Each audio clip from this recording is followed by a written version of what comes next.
Shooting it raw? Yes. Shooting it raw. Oh, this is good.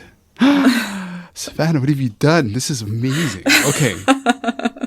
Okay, first of all, people have to go to the YouTube channel. They have to go to the website. They have to go look at the images because it looks like a scene from a desert, like a desert scene. The foreground is kind of a little bit confusing. It could be like grass with water. It's a very dark, monochromatic. The midground is this weird sort of like, it's kind of like a town and there's kind of light, but there's like a burnt out image in like center of the actual image. And in the background is like a kind of a classic scene of the desert-ish with the sky. And then, but what makes the image break your brain a little bit are these 5 digital, I guess, streaks that crawl right straight up. They're basically like pillars that it's like a digital effect of just like pulling or streaking up these columns with black and little lines of the color. I mean, people have to check it out because it kind of defies description a little bit. But Savannah, what is this? What am I looking at? Oh, and it's called Pink. Pink Isle. Pink Isle. Okay, right. Pink Isle. Yes. So that is actually one of a 6-part series. And I call this series Reform or Fairylands. Mm-hmm. And what this is, it's all analog photography, 35 millimeters that I've taken throughout many years. And this particular photo is actually in Scotland. Oh, I know, right? Weird. The type of film that I used was turned all the greens a bit on the yellowish side. But I also superimposed this. So this photo is actually a video. And so those pillars slowly go up and down and it lasts for a while. And initially what this series is about is the slogan for it is change the way you think. The world is more magical than it appears. Mm-hmm. And that relates to how I said earlier about certain things in life and worrying about certain things is not how we're going to get where we need to be. Rather, change the energy and transfer it to being more productive. That is one part of it. The other, like, visual part of it and why I did the dunes is it's supposed to represent a moment in time when you're staring at something beautiful, whether it's the ocean, it's moving water, it's some trees, mountains, a valley. And you all of a sudden your vision starts to not blur in a physical sense, but blur in a mental sense where you then are consumed by the different thoughts in your head and different thoughts that train into, different anxieties, different, worries. And now I've lost track of thoughts. So yeah, it's the visual representation of when that happens to you and when you're consumed then by your thought rather than focusing on the beauty in front of you. Mm-hmm. And so then I asked the question, what was in your mind at that moment and what consumes your mind? So yeah, this is one of the photos from that. Amazing. Okay, so because I don't know who you are, how you speak about your image, how you speak about images, how you're describing the platform, the background, the content, all that stuff. I demand, like, who are you? And also, where is this coming from? So are you a practicing artist? Like, you're definitely articulate about your aesthetic in a way that signals to me that you've spent a lot of time playing in this sort of territory. I mean, lately I've had to, force myself and practice into myself about being able to talk about what I do and what message I'm trying to say. Well, you're crushing it. You're doing a great job. Thank you. That was great.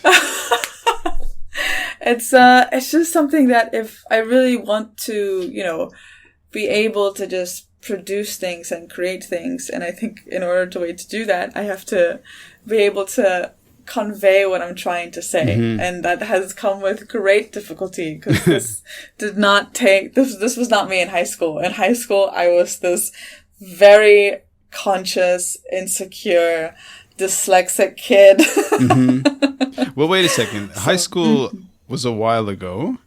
High school was a while ago. Yeah, yes. you're maturing, clearly. Well, 100%. But I feel like it was still very recent. I think in the last 2 years, I've been able to talk more efficiently, I guess I would say, if that makes sense.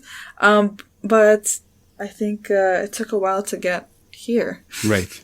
Well, it'll take a while for you to get there in your next stage, whatever that is. I love the 100%. fact that you have these, like you have this very classical landscape, which when you look at it, it's just like, okay, it's like it's sort of, you open into it and you go, oh wow, that's a beautiful, beautiful sky, beautiful rocks, beautiful earth, the tone, all of it. The first reaction is, wow, this is a really pretty landscape. But then you've got these really intense streaks or pillars or whatever that just and I don't know if I don't know if this will come into the recording, but there are dogs around me at the moment barking like mad. I hope. Okay, but which adds another layer to this podcast, to these images. But so why Pink Isle? So all of the images have something to do with isles or ferries, and pink just because it had a pink sort of hue.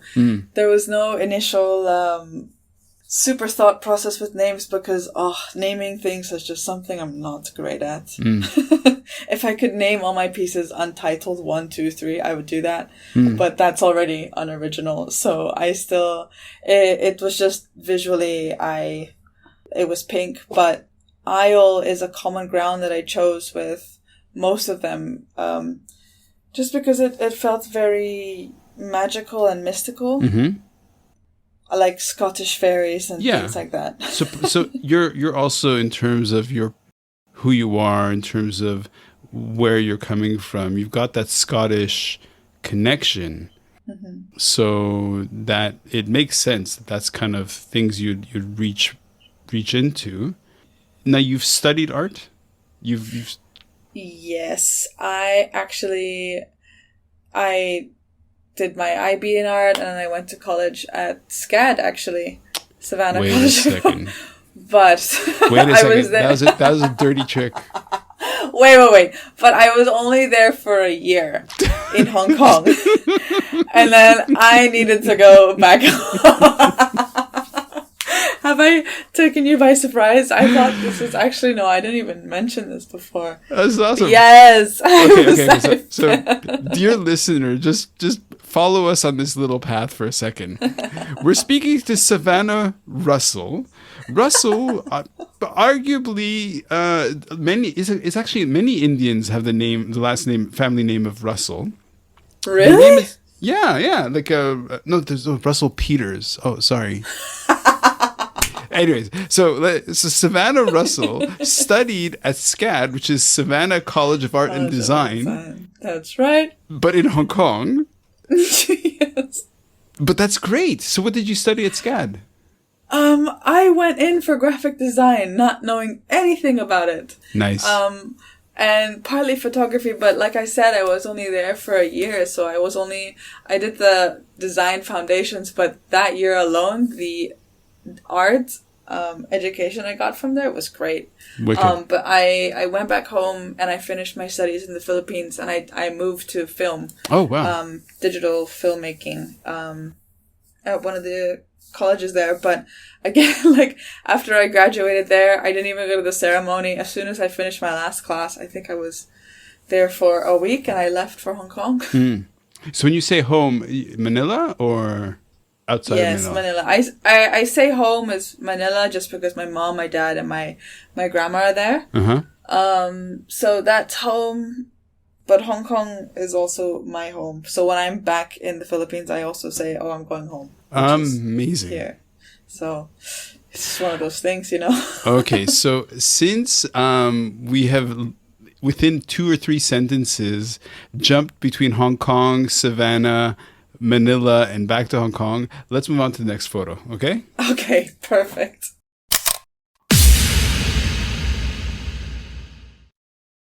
So is life really a gift? Really? Can you make every second count? That's the whole point of the podcast. So if you like what you've seen and you're inspired, because that really is my mission, then please give it a like, subscribe, and share. Shooting it raw? Yes, shooting it raw.